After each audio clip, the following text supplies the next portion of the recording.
Eu quero cumprimentar a todos que estão aqui no santuário com a graça e a paz de nosso Senhor. Quem recebe, diga amém. Amém. E a você que está conosco através da emissora de rádio, também receba o nosso cumprimento da graça e da paz de nosso Senhor. E aos que estão conosco na internet, e nós temos muita gente na internet, eu estava olhando hoje à tarde o estudo que os estudos têm dado, tem estudos com 400, 500, outros com mais de 1000 acessos. E eu fico muito feliz com isso, sabendo que Deus está despertando pessoas para isso. Eu quero então cumprimentar os irmãos lá de Curitiba, muito queridos, mandaram um e-mail hoje, os advogados Maria Alice e Hamilton, gente muito querida do meu coração. Que Deus os abençoe ali nas trajetórias da vida, como também os irmãos de outros lugares. Irmãos, nós temos gente nos ouvindo praticamente no Brasil, mas temos também no exterior. A Giovana lá na Inglaterra, né, com seu marido, Regis, e tantos outros que nós temos, gente na Espanha, em Portugal, no Chile, e nos Estados Unidos, em muitos lugares. Eu louvo a Deus por esse instrumento chamado internet, que dá, através desse canal YouTube, nos dá essa oportunidade de levar esta palavra a milhares de pessoas. E você que está aqui, é uma alegria tê-lo aqui para nós estudarmos juntos a palavra de Deus. Então, sem mais delonga, vamos abrir nossas Bíblias. No livro do Apocalipse, capítulo 12, nós estamos fazendo uma exegese um pouco rápida, mas também profunda, sobre o capítulo 12 de Apocalipse.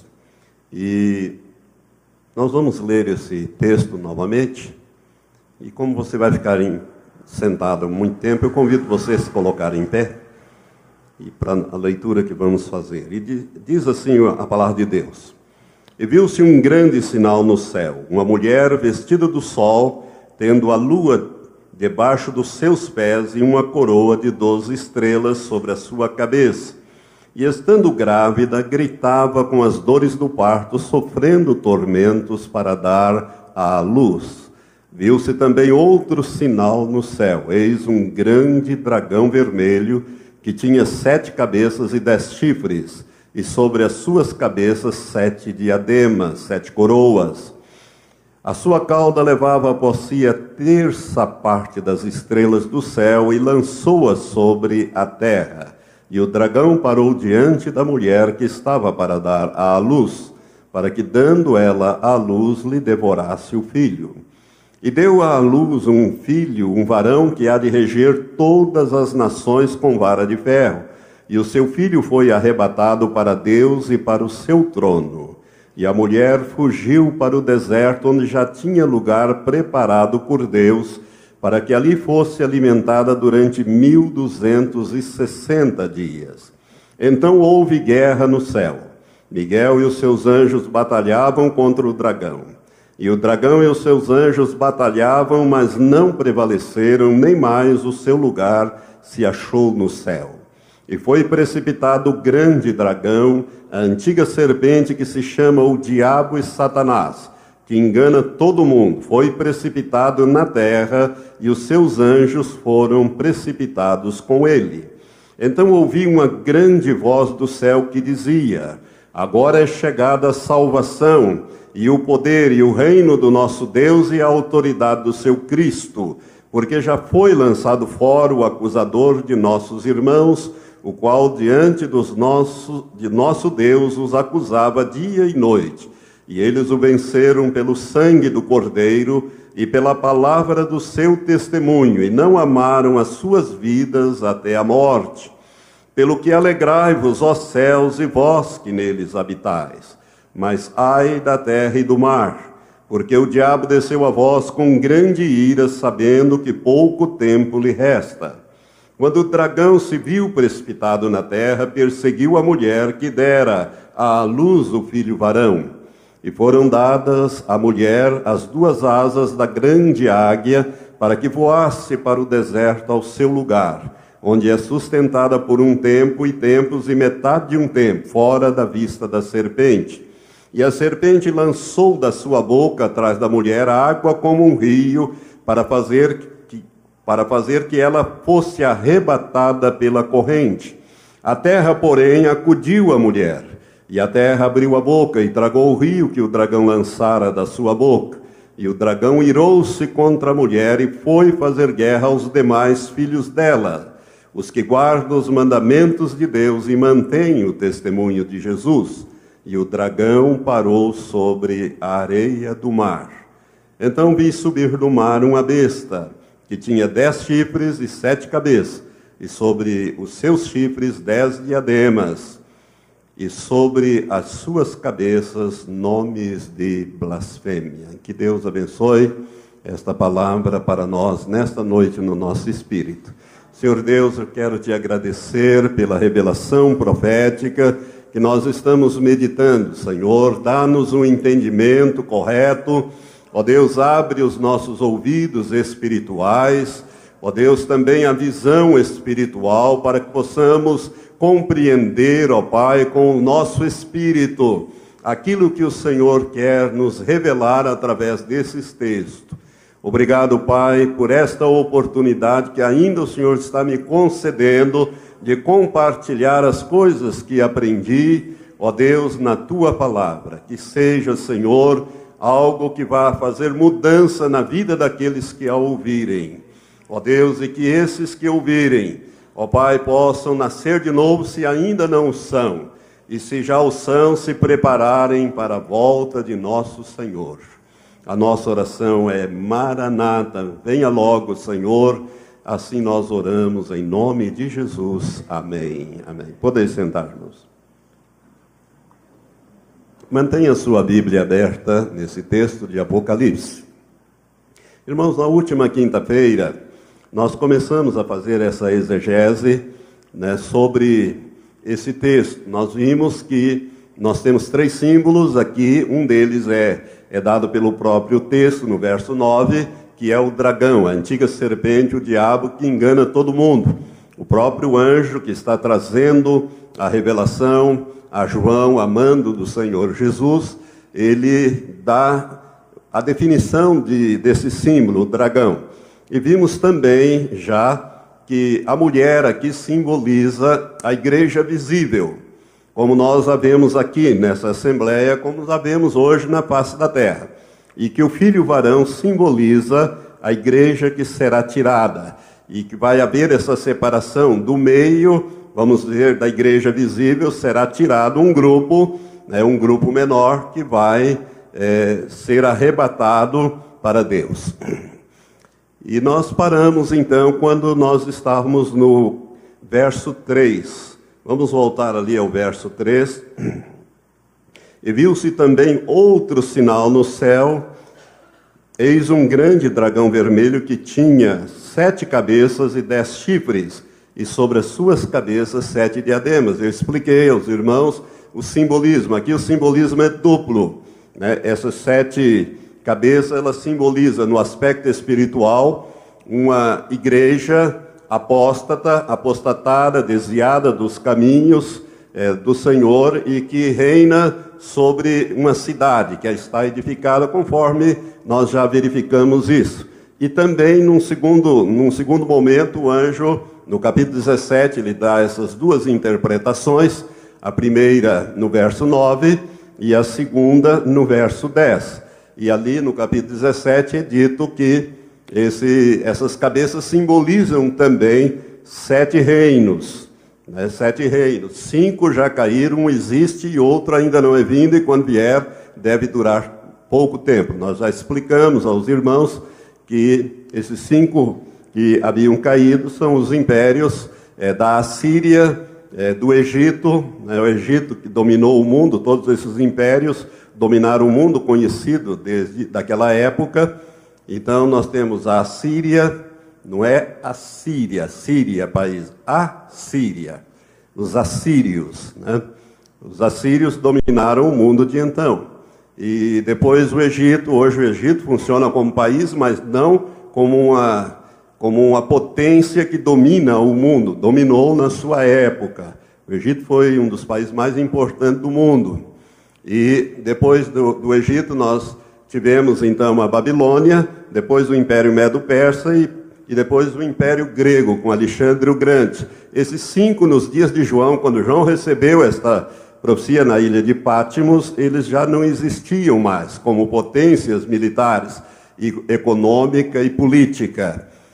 Um existe, disse o anjo, que era o Império Romano, e o outro ainda não é vindo, que é o Império do Anticristo. Eu quero dizer para você que o Império do Anticristo é o mais abrangente de todos eles, porque vai incluir as Américas, tudo que é conhecido no globo terrestre.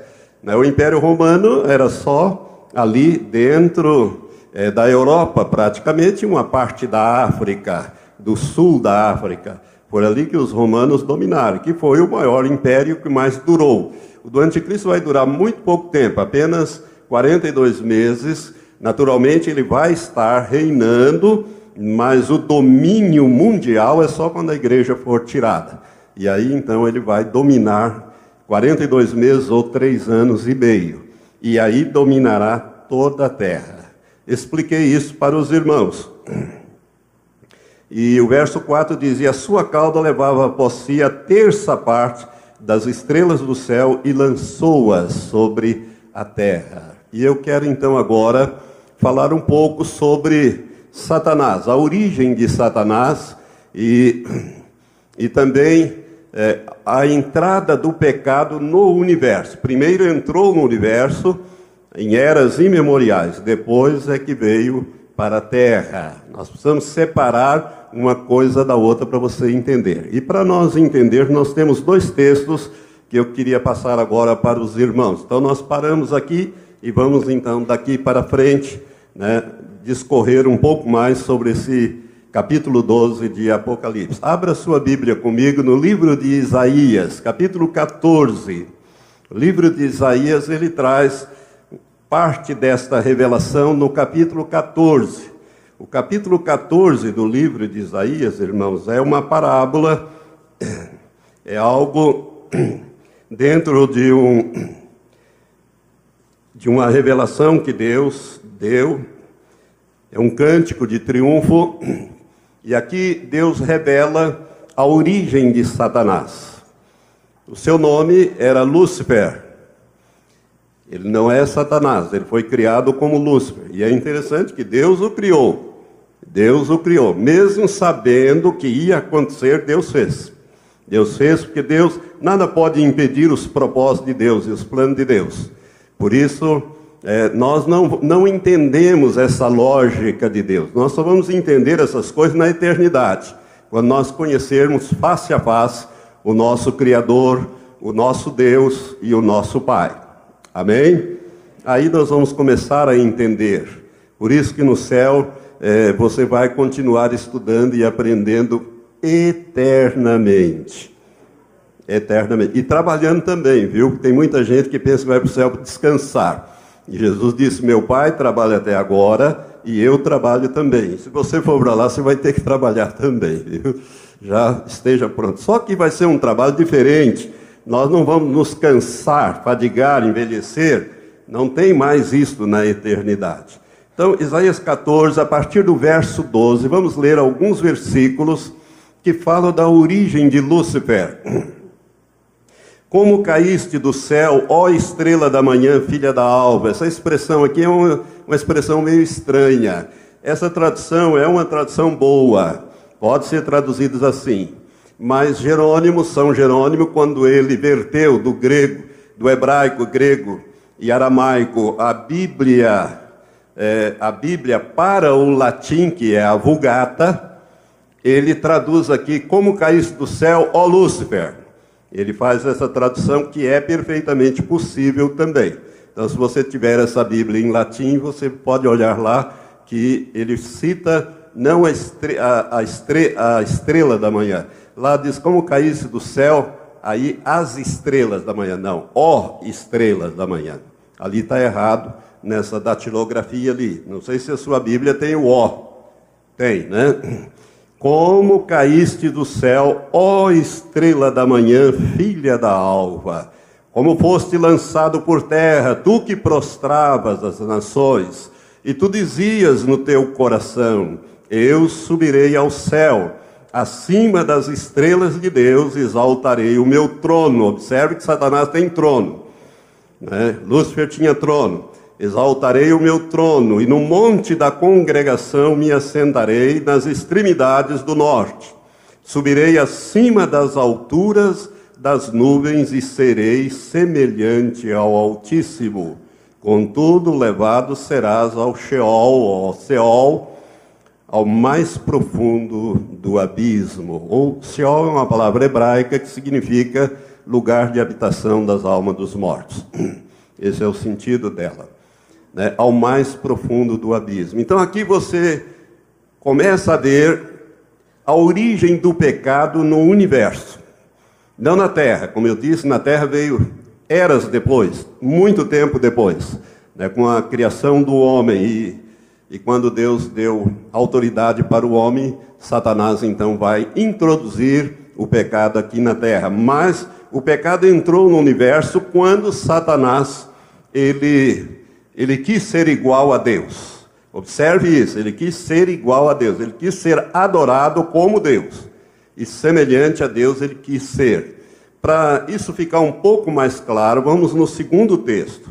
O segundo texto você vai achar no livro do profeta Ezequiel, no capítulo 28.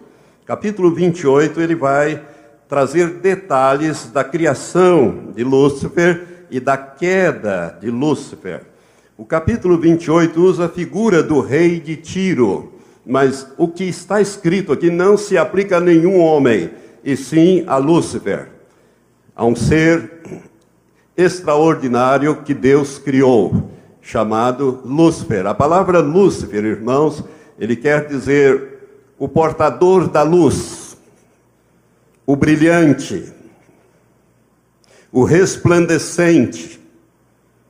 Lúcifer significa o portador da luz, aquele que carrega a luz, aquele que resplandece a luz, aquele que é o brilhante.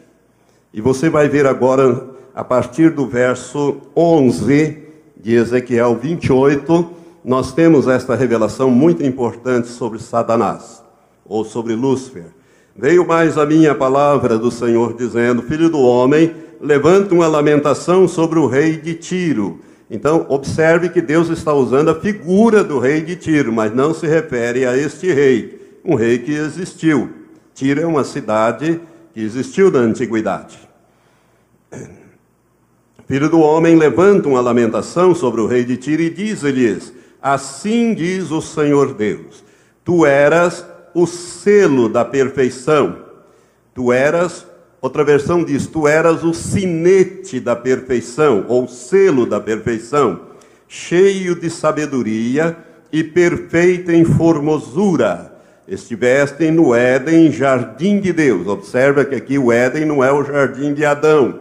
Aqui é Éden, jardim de Deus, não o jardim de Adão, que Deus fez para Adão cuidar. Estiveste no Éden, jardim de Deus, cobria-te de toda pedra preciosa, a cornalina, o topázio, o ônix, a crisólita, o berilo, o jaspe, a safira, a granada, a esmeralda e o ouro. Em ti se faziam os teus tambores e os teus pífaros. No dia em que foste criado, foram preparados. Eu te coloquei com o querubim da guarda, diz esta versão. Outra versão diz: tu eras querubim da guarda, ungido, e te estabeleci. Tu eras querubim da guarda, ungido, e te estabeleci. Ou seja, te dei governo, te dei trono, te dei governo. Estiveste no Monte Santo de Deus. Monte Santo, irmãos, é o terceiro céu, aonde Deus habita. A Bíblia chama de Monte Santo, né? Estiveste no Monte Santo, não está mais, estiveste, olha, aqui já é passado. Estiveste no Monte Santo de Deus, andaste no meio das pedras afogueadas, perfeito eras nos teus caminhos, desde o dia em que foste criado, até que em ti se achou iniquidade. Agora o verso 17. Elevou-se o teu coração por causa da tua formosura, corrompeste a tua sabedoria por causa do teu resplendor. Por terra te lancei, diante dos reis te pus, para que te contemple. Verso 19. Todos os que te conhecem entre os povos estão espantados de ti. Chegastes a um fim horrível e não mais existirás por todo sempre, ou para todo sempre. Até aqui. Irmãos, nesses dois textos nós encontramos então não somente a origem de Satanás, mas também a razão da sua queda. Quando Deus criou esse querubim, e nós sabemos, nós já vimos quando eu ministrei sobre anjos aqui na igreja, o ministério dos anjos, que os seres angelicais, os seres espirituais angelicais criados por Deus muito antes do homem, em eras muito anteriores ao homem, eles são classificados em 4 grupos: os querubins, os serafins, os arcanjos e os anjos. Anjos é uma nomenclatura genérica, é mais ou menos quando a gente diz assim, soldado. Eu posso dizer para um general, ou dizer que o general fulano de tal é um grande soldado. Ele é, na verdade, um general, mas antes de ser general, ele é um soldado. Anjos é uma designação mais genérica. E as outras 3 categorias são seres especialmente criados, com funções definidas, com posições definidas e com poderes também definidos. Agora, observe uma coisa. Lúcifer é um ser criado, desde o dia em que fosse criado. Observe isso. Assim como o homem também é um ser criado. Ele não foi gerado por Deus. Deus só tem um filho unigênito, que veio à terra, e o nome dele é Jesus de Nazaré. Ele era o unigênito do Pai, o único gerado, né? Mas Lúcifer, ele foi criado perfeito. Ele era o mais lindo. Em termos de perfeição e beleza, ele era o top, vamos dizer assim. Como antigamente a meninada no meu tempo de rapaz, né, dizia, ele era o pão da época, o mais bonito lá no céu. Ninguém chegava em beleza perto dele. Ele era o mais lindo, ele era o mais inteligente, o mais sábio, o mais poderoso, porque ele era um querubim. Os querubins são os seres mais poderosos que Deus criou, né? Se você olhar no livro do Apocalipse e também no livro de Ezequiel, capítulo 1 e capítulo 10, você vai ver uma descrição dos querubins, são seres poderosíssimos. Então, ele foi criado como um querubim, e foi dado a ele governo. E a coisa ficou tão interessante e tão terrível ao mesmo tempo, que Lúcifer, mesmo sabendo que ele era um ser criado, mas ele era tão poderoso que ele quis ser igual a Deus. Foi aí que entrou o pecado no universo. Desde o dia em que fosse criado, até que se achou iniquidade em ti. Quando ele quis ser igual a Deus, ele disse, eu subirei.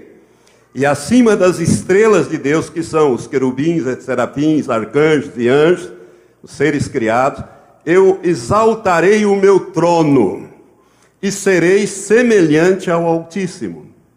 Veja bem, ele não quis ser mais do que Deus, porque ele sabe que não existe nada mais do que Deus. Deus é tudo. Ele é o Deus Todo-Poderoso. E ele quis ser semelhante. Observe aqui uma coisa, Satanás sempre quis ser adorado. E todas essas grandes estrelas de rock fazem pacto com Satanás para adorar a Satanás e receber dele fama, sucesso, dinheiro, riqueza, e recebe também demônios, que vem no pacote. É claro que eles não querem demônios quando fazem o pacto, mas recebe. Irmãos, eu gosto de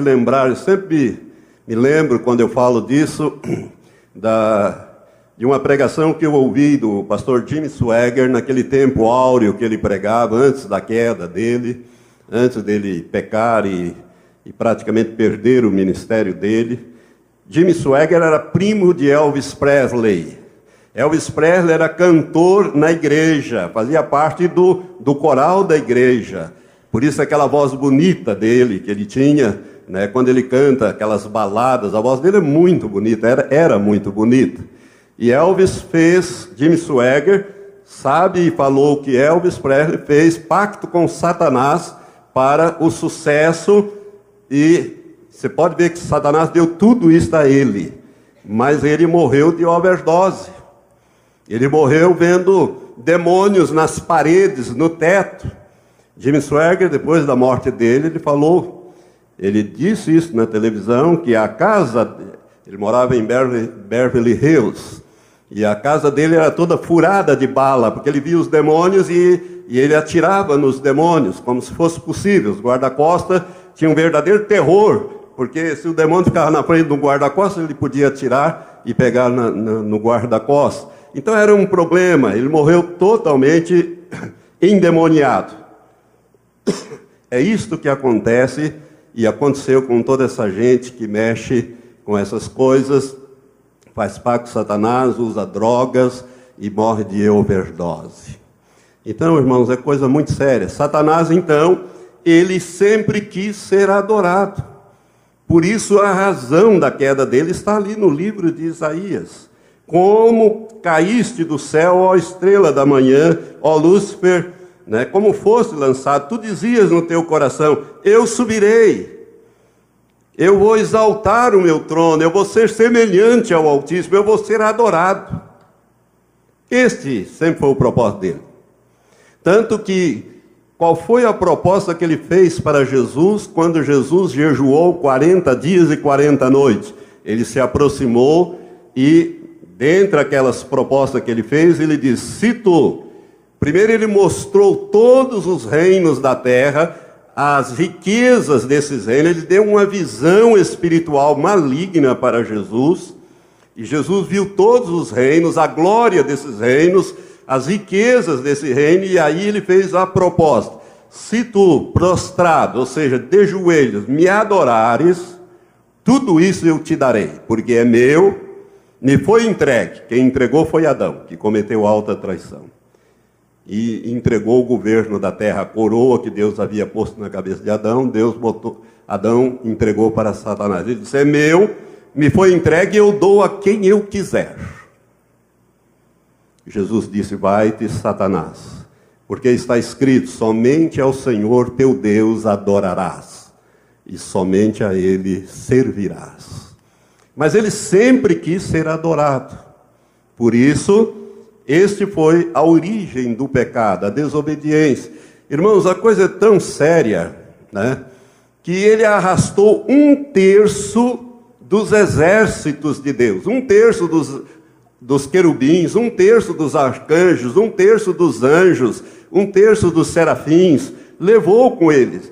Ele era tão poderoso, tão lindo, tão inteligente, tão sábios, que estes seres criados que o seguiram, acreditaram que ele poderia ser realmente igual ao Deus Criador. É por isso que não há salvação para os demônios, para Satanás e para os demônios. Para o homem há, porque o homem foi enganado, mas o diabo não. Os demônios não, eles conheciam a Deus, face a face. Eles conviviam com Deus, eles conheciam o amor de Deus, a misericórdia de Deus, a graça de Deus, o poder de Deus. Mas conheciam também a justiça de Deus, e mesmo assim se rebelaram. Por isso, para o homem a salvação, há uma esperança, porque o homem foi enganado. Mas para os demônios não, eles já estão condenados. Jesus disse, eis que o príncipe deste mundo se aproxima, nada dele há em mim. E no outro texto, Jesus diz que o príncipe deste mundo já está julgado, já está condenado. Só falta executar a pena. E quando Jesus voltar, primeiro ele leva a igreja, depois ele volta com a igreja e com os anjos para implantar o seu reino milenial aqui, quando vai se dar a batalha do Armagedon. A Bíblia diz que o Senhor vai aprisionar Satanás e os demônios e lançá-los no abismo. Por isso, quando Satanás diz, eu subirei, ele começou a cair. Primeiro ele foi expulso do Monte Santo, onde está o trono de Deus, o terceiro céu. E ele veio, irmãos, para esta região que a Bíblia chama de lugares celestiais. Em Efésios capítulo 6, o apóstolo Paulo dá essa revelação. Ele diz que nós não temos que lutar contra homens, contra carne e sangue, mas sim contra principados, potestades, governadores deste mundo tenebroso e hostes espirituais da iniquidade nos lugares celestiais. Essa história de que Satanás está no inferno, e os capetas estão lá também, os demônios, né? E às vezes a gente vê uns todo vermelho de chifre e de rabo, com um tridente na mão, outros pretos com tridente na mão, tentando colocar as almas para dentro daquele caldeirão enfervescente. Você já viu essa imagem? Isto é antibíblico. Isso aí é da Idade Média, para assustar o povo, né? A Igreja Católica fazia esses desenhos, essas imagens, mas isso é antibíblico. Satanás não está no inferno, os demônios não estão no inferno, ao contrário, eles estão nas regiões celestes. O último lugar que um demônio quer ir é para o inferno. Lembra-se que quando Jesus chegou, atravessou o mar da Galileia para o lado de Gadara, e veio aquele endemoniado que tinha uma legião de demônios, 6.000 demônios, o gadareno, que ninguém podia prender com cadeias, com nada, ele despedaçava, era a força dos demônios, não era a força do homem, né? E os demônios tomaram a boca daquele homem, que possuía ele inteirinho, né? E disseram, que temos nós contigo, Jesus, Filho do Deus Altíssimo? Viestes aqui nos atormentar antes do tempo? Conjuro-te pelo Deus vivo que não nos mande para o abismo, porque Jesus mandava os demônios sair dele. E Jesus poderia mandá-los para o abismo antes do tempo. Por isso ele diz, vieste aqui nos atormentar antes do tempo? Jesus poderia mandá-los para o abismo porque eles possuíram, irmão, não somente o corpo daquele homem, mas a mente daquele homem. Então a vontade daquele homem estava em poder dos demônios, daquela legião de demônios.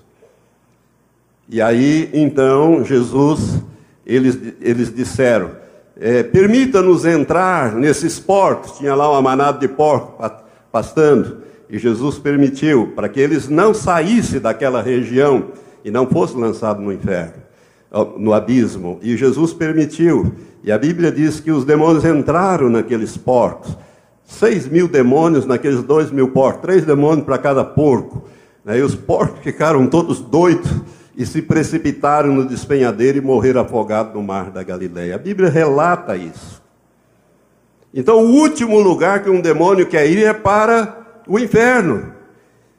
Eles não estão no inferno. Essa história de que Satanás está fazendo reunião lá, eu já vi até e-mails convocando demônios do mundo inteiro, fazendo uma reunião no inferno para traçar estratégia para isso, para aquilo. Isso tudo é besteira, é antibíblico, é bobagem, porque Satanás ele está nas regiões celestes, no cosmo, em outra linguagem, no grego é cosmo. Você vê isso na Bíblia claramente. Por exemplo, no capítulo 10 de Daniel, Daniel estava jejuando 21 dias, e no início das suas orações e jejum saiu a ordem. Deus mandou o anjo Gabriel, o poderosíssimo anjo Gabriel, e Gabriel veio. Mas quando ele entrou naquele reino, ali o príncipe da Pérsia, ou seja, o demônio, que era o principado da Pérsia, não deixou Gabriel passar. Gabriel estava acompanhado de outros anjos. E não deixou trazer a revelação.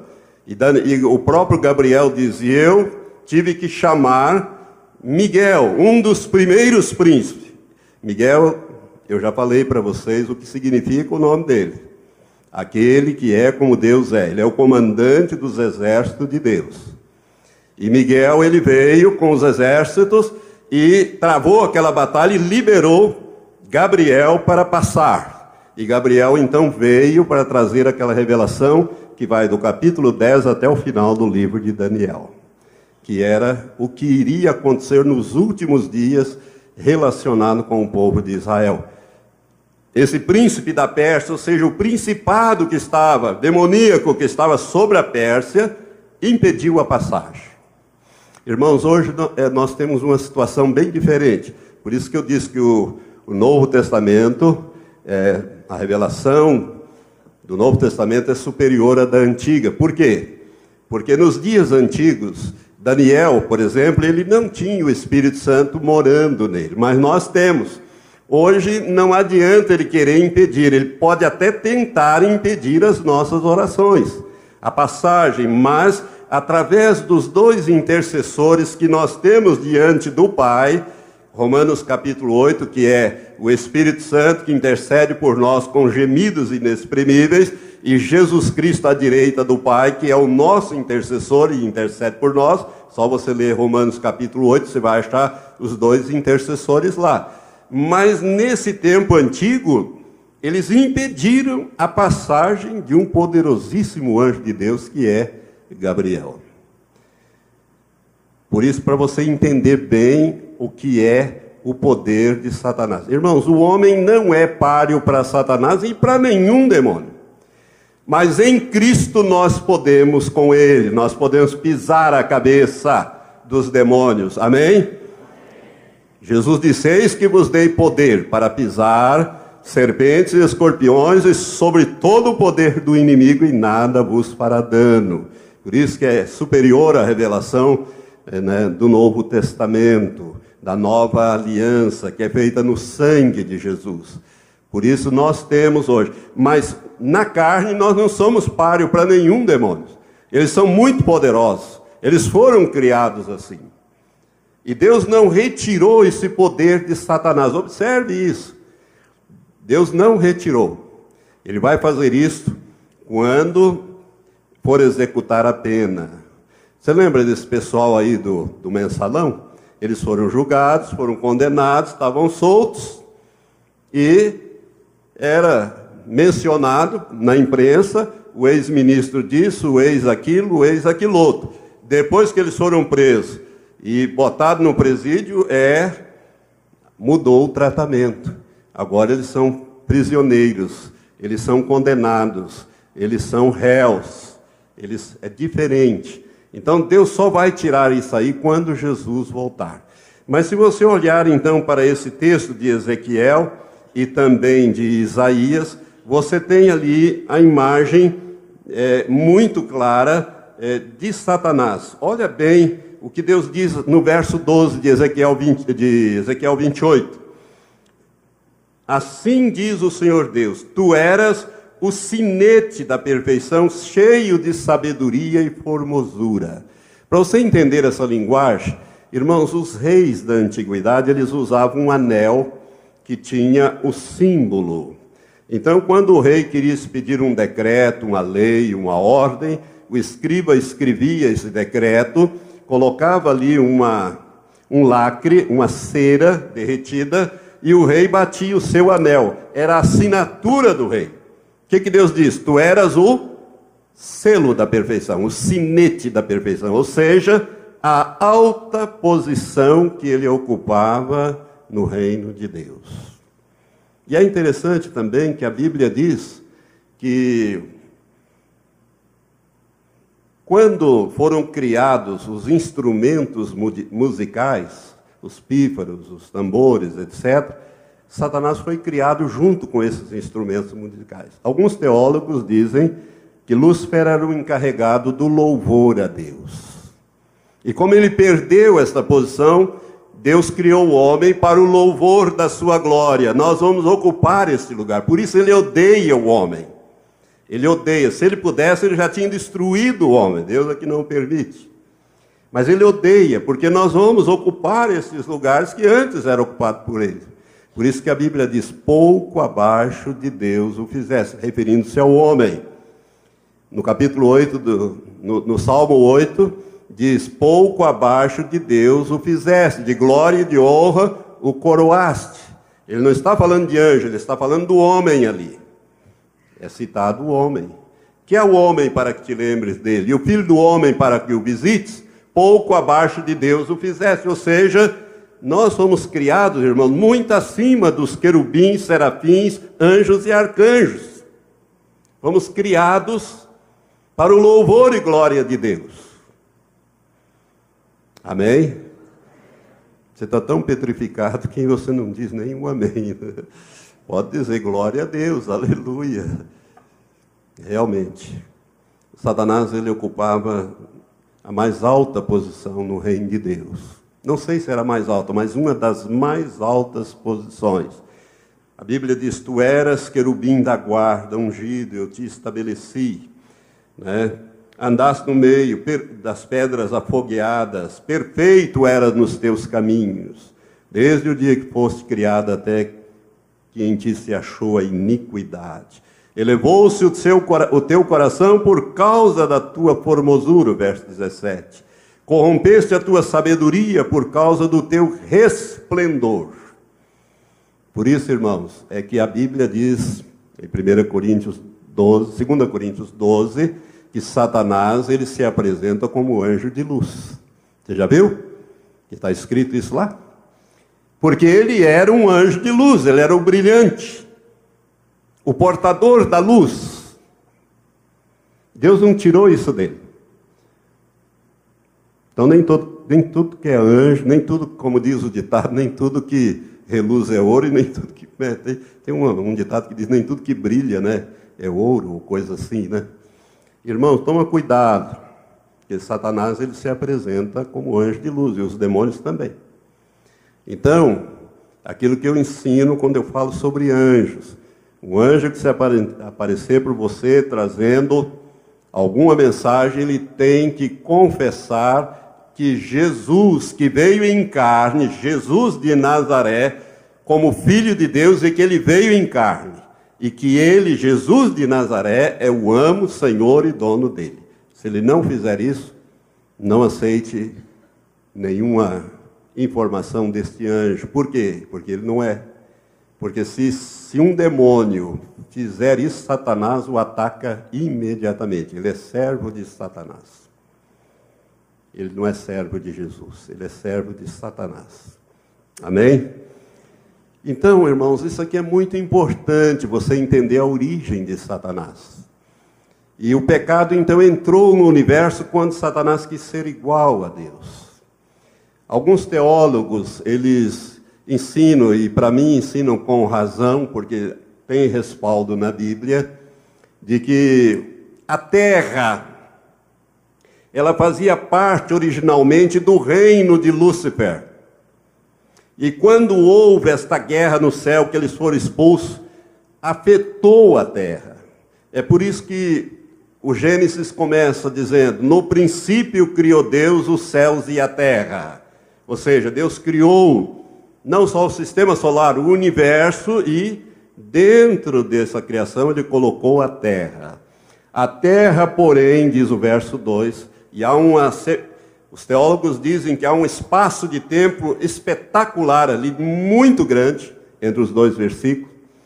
A terra, porém, era sem forma e vazia, e o Espírito de Deus pairava sobre as águas, diz o verso 2. Essa palavrinha, esse verbo era, no hebraico, pode ser traduzido também por tornou-se. Então, quando nós traduzimos por tornou-se, a coisa começa a ficar clara. No princípio criou Deus os céus e a terra. A terra, porém, tornou-se sem forma e vazia. E aí Deus vai recriar a terra para ser lar do homem.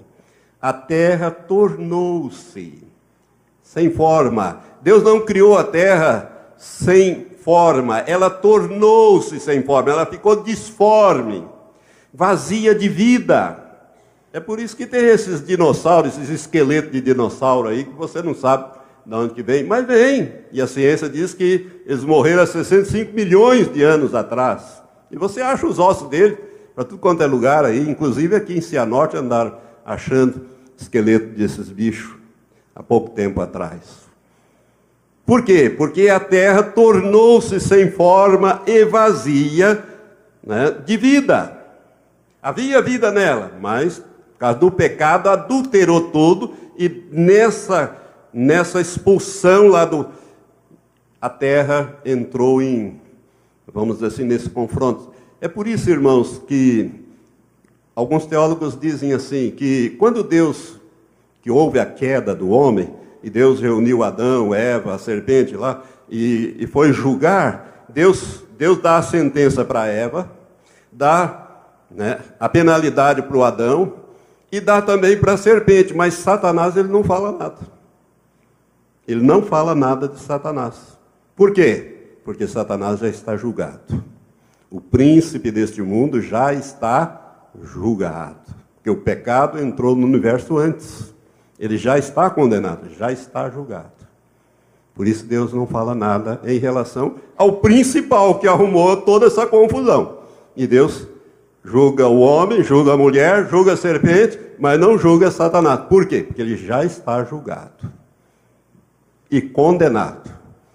E não há mais apelação para ele. Falta agora só executar a pena. Amém? E quando Jesus vier buscar a igreja, 3 anos e meio depois ele voltará com a igreja em poder e grande glória, e todos os anjos com ele, e então ele vai executar a pena. Satanás será preso, capturado, ele e os demônios, e lançados no abismo, e posto selo sobre ele, ou seja, guarda, para não escapar lá. No milênio não tem demônios cirandando, né, saracoteando para lá e para cá na terra, não. Não tem nem no céu e nem na terra. No céu já não tem hoje, na terra não vai ter, vão ficar lá no abismo. O lugar que eles não querem ir, mas vão. Depois Deus vai soltá-los de lá por um pouco tempo, que ele ainda tem uma obra final para fazer, mas logo depois Deus vai lançá-los no lago que arde com fogo e enxofre, que foi criado para o diabo e seus anjos, e para todos aqueles que não tiverem o seu nome escrito no livro da vida do Cordeiro. Irão para o lago que arde com fogo e enxofre com Satanás. Quando ele disse, eu subirei, ele começou a cair. Do Monte Santo ele veio para o cosmo, região celeste. Dali ele vai ser desalojado no arrebatamento e lançado sobre a terra. Nós lemos isso, nós vamos examinar ainda esse versículo. Lançado sobre a terra, e da terra para o abismo, e depois do abismo para o lago, que é onde não tem ninguém. Não tem ninguém nesse lugar que é definitivo, que é a segunda morte. Então, quando ele disse, eu subirei, ele começou a cair. Ele está em queda livre. Ele está em queda livre, ele está caindo. Amém? Glória a Deus, glória a Jesus. Aleluia. Deu para você entender? Vamos voltar lá no capítulo 12. Para você entender a origem, né, de Satanás, a queda e qual é o destino final dele, e a turma que está com ele, não só os demônios, mas todos esses que servem Satanás, vão todos eles para o mesmo lugar. Veja bem, Deus não criou o lago que arde com fogo e enxofre para o homem. Ele criou para o diabo e os seus anjos. Mas os homens que rejeitarem a salvação de Deus em Cristo Jesus, estarão lá. Porque não terão o seu nome escrito no livro da vida do Cordeiro. Vamos voltar aqui, verso 4, a última parte. Diz assim, o dragão parou sobre... Não. E lançou-a sobre a terra. E o dragão parou diante da mulher que estava para dar à luz, para que, dando ela à luz, lhe devorasse o filho. Irmãos, Satanás não está interessado na mulher, a igreja visível. Ele está interessado na igreja invisível. Ele está interessado no filho varão. Não está interessado na igreja visível. O que ele quer é o filho varão. Ou seja, por quê? Porque ele sabe que o dia em que Cristo estiver completo, cabeça e corpo, acabou para ele. Acabou para ele. Por isso ele se coloca numa posição, e diz aqui a palavra de Deus, numa posição para que lhe devorasse o filho. É por isso, irmãos, que a Bíblia diz, pela boca de Jesus, em Mateus 24, 36, que daquele dia, daquela hora, ninguém sabe, ou seja, a hora e o dia do arrebatamento. Por quê?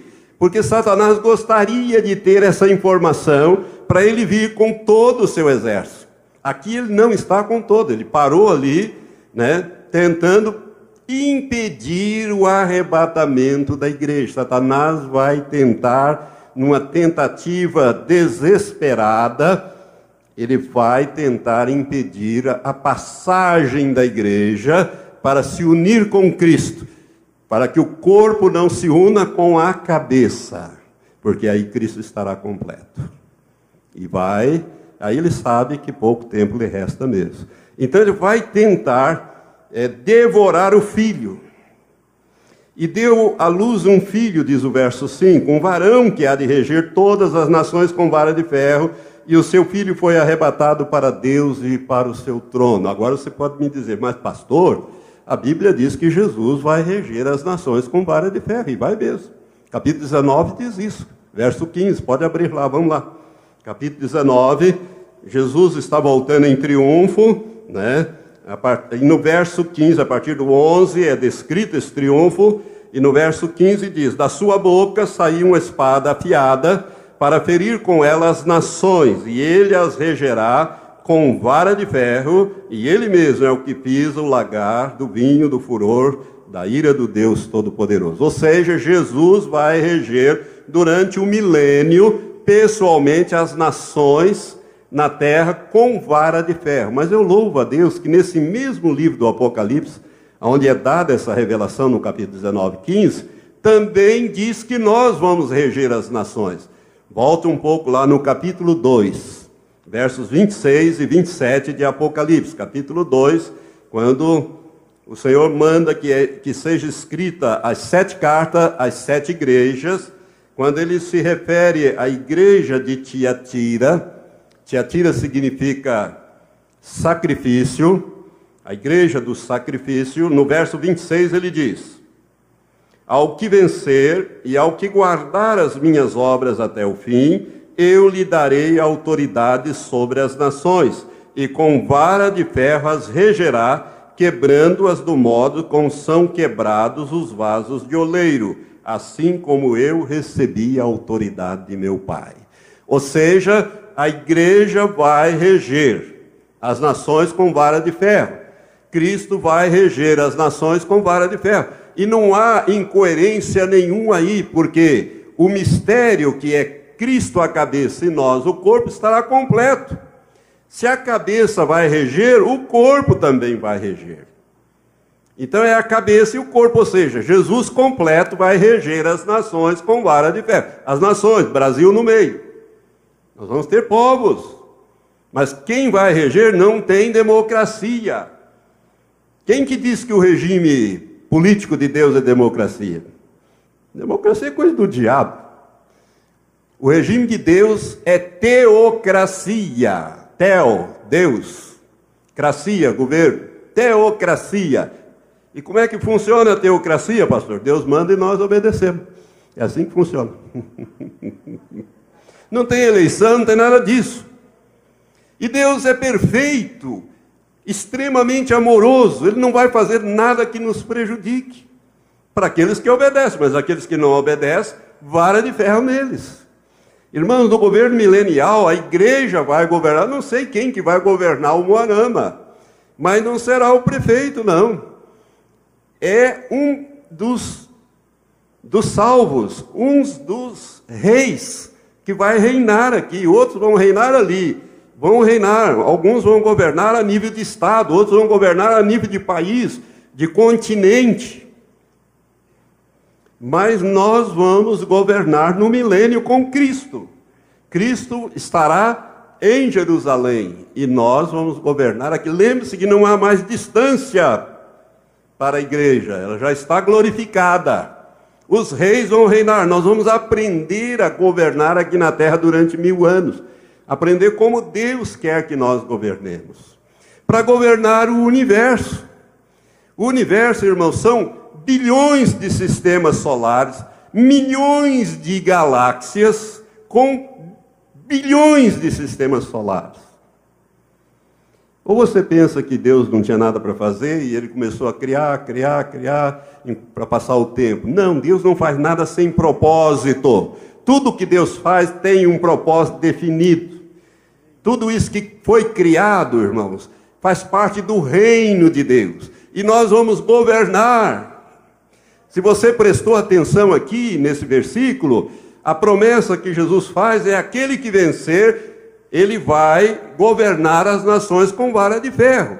E aqui, as 7 igrejas, nós temos uma promessa dividida em 7 partes. Na verdade, é uma promessa só dividida em 7 partes. Aquele que vencer, eu farei aquilo. Aquele que vencer, eu farei aquilo outro. Aquele que vencer. E quando ele vai prometer para a igreja de Laodiceia, que é esta igreja dessa época, porque a palavra Laodiceia significa povo do juízo, é esta igreja que nós estamos vivendo desse tempo.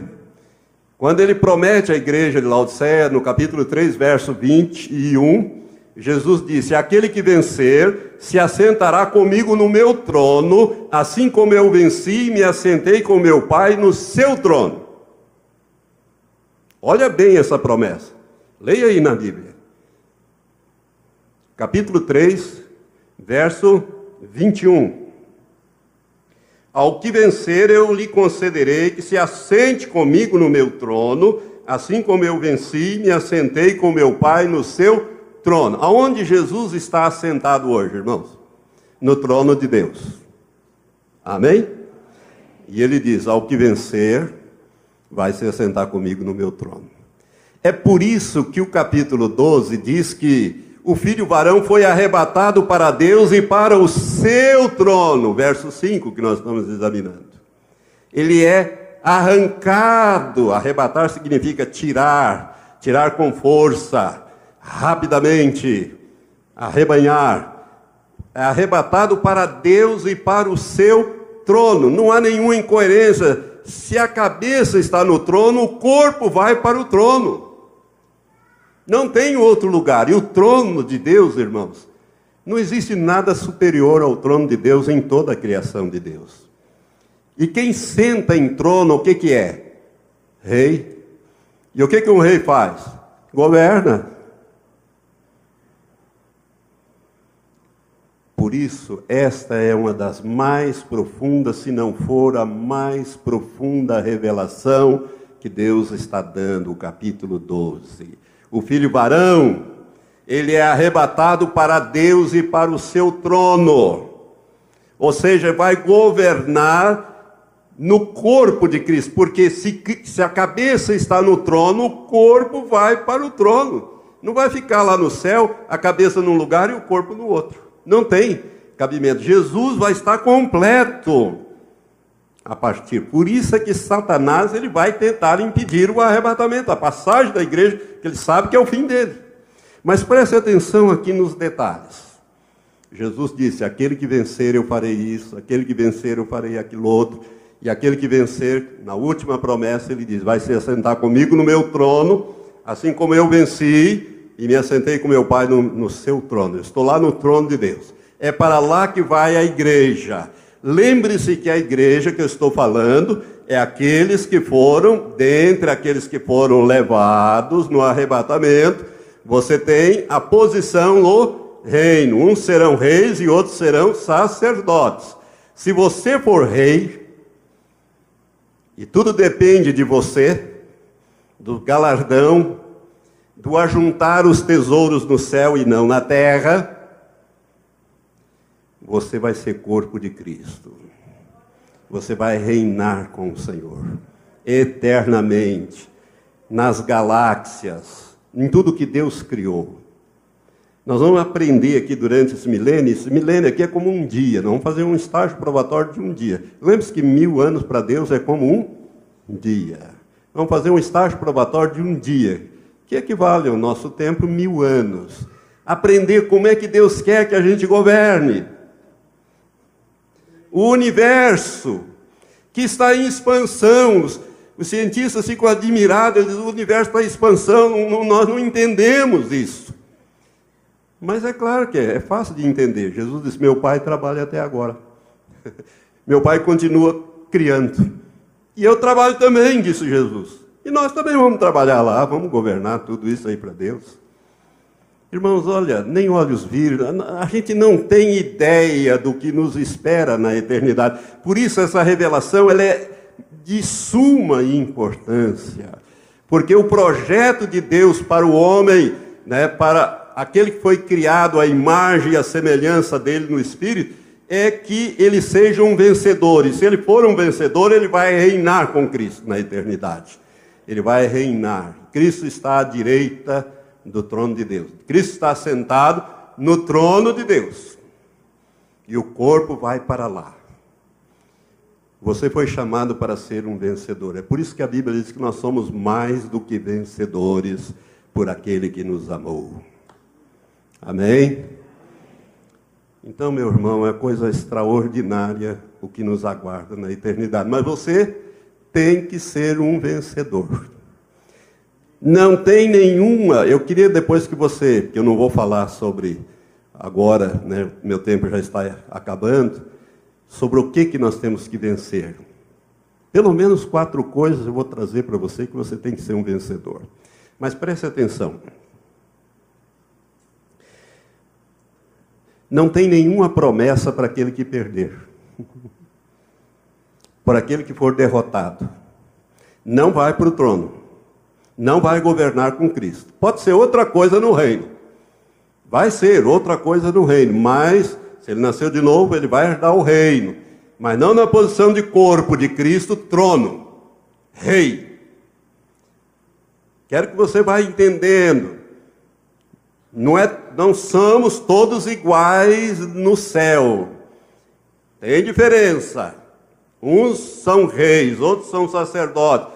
Irmãos, uns vão herdar o reino de Deus a nível de corpo, outros a nível de sacerdote e outros a nível de terra. Eu falo disso quando eu falo sobre o milênio, o estudo do milênio. Essa terra será restaurada durante o milênio para ser o projeto original que Deus fez para o homem. O que Deus queria que o homem fizesse? Lavrasse a terra e comesse da árvore da vida e vivesse eternamente. O homem nunca ia morrer, sempre com comunhão com Deus. Era uma maravilha, era o jardim do Éden, o jardim de Adão. Agora o homem foi dar ouvido à voz do diabo em vez de ouvir a voz de Deus. E tudo começou com a Eva. Por isso que Deus castigou mais a mulher. Não sei se você percebe, né? O castigo para a mulher é mais pesado. Não era para ser assim, não. Não era para ser assim, não. A mulher não ia dar à luz com dores. Não. O reino de Deus não tem essas coisas. Não era para ser assim. O homem não ia ter o domínio sobre a mulher. Ele não ia ser o cabeça da mulher. Mas aí Deus diz, agora o teu marido vai te dominar. Ele vai ser o seu cabeça. Mudou, irmãos, mudou. Pecado traz consequências graves. Mas Jesus veio para nos dar a vitória sobre o pecado. E ele diz, aquele que vencer, eu vou fazer isso. Aquele que vencer, eu vou fazer aquilo. Eu queria que você estudasse, lesse pelo menos o capítulo 2 e 3 de Apocalipse, você ver as promessas que Deus faz ali. Porque na próxima quinta-feira, com a graça de Deus, nós vamos falar sobre o que é que você tem que vencer para você ser um vencedor. Para você ser um vencedor. E quando você participar do arrebatamento, quando você passar pelo tribunal de Cristo, você será, dentre os muitos chamados, aquele que vai ser escolhido para ser corpo de Cristo. Amém? Potencialmente, todos nós hoje somos o corpo de Cristo. Por isso que nós dizemos que a igreja é o corpo de Cristo. Ninguém tem estrelinha na testa sabendo se vai ou não, para onde é que você vai. Tem muitos que começam bem, mas terminam mal a carreira cristã. Tem vários exemplos disso na Bíblia. Por isso, irmãos, é importante como você começa, mas é extremamente importante como você vai terminar essa carreira. Vale mais o término do que o começo. Amém? Então, Então vamos ficar em pé. Aleluia, Senhor. Você vai estar aqui na próxima quinta-feira? Você precisa ser um vencedor, irmão. Eu estou me esforçando para isso. Como é que a gente faz? Como é esse esforço, irmão? É quando você, então, resiste o pecado. O pecado é um deles. Eu vou falar bastante sobre o pecado. Mas quero mostrar os textos da Bíblia, para você saber que isso que eu estou falando, não sei se você percebe, que tudo que eu falo eu mostro na Bíblia. Por quê? Porque a Bíblia é o nosso livro de prática, regra e fé. Não é opinião minha. Quando é minha opinião, eu digo, olha, essa é minha opinião. E às vezes eu ainda brinco e digo, olha, ela é tão boa quanto a sua. Ou tão ruim quanto a sua. Né? Mas aí eu estou dando a minha opinião. Mas quando eu falo, eu cito a Bíblia, então é a palavra de Deus. É da maneira que eu estou entendendo a palavra de Deus. Posso errar, mas eu creio que esses 60 anos de vida cristã, eu vou fazer 60 anos esse ano que eu nasci de novo. E eu sei, não é fácil você correr a carreira cristã. Por isso que Deus usa muito de misericórdia com alguns. Nasce e logo recolhe. Porque senão pode se perder. Sabia disso? Se perde. Mas você, meu irmão, foi chamado para ser um vencedor. Por Cristo Jesus. Ele pagou um preço altíssimo por nós. Para você ser um vencedor. Amém? Se você foi abençoado, levante as suas mãos. Senhor Deus, muito obrigado por esta noite, por esta meditação que fizemos na Tua Palavra. Pai, nós nos alegramos muito nesta revelação. Ó Deus, o Senhor tem planos extraordinários para a igreja, para aqueles, ó Pai, que vencer. Ó Pai, nós queremos estar entre os vencedores.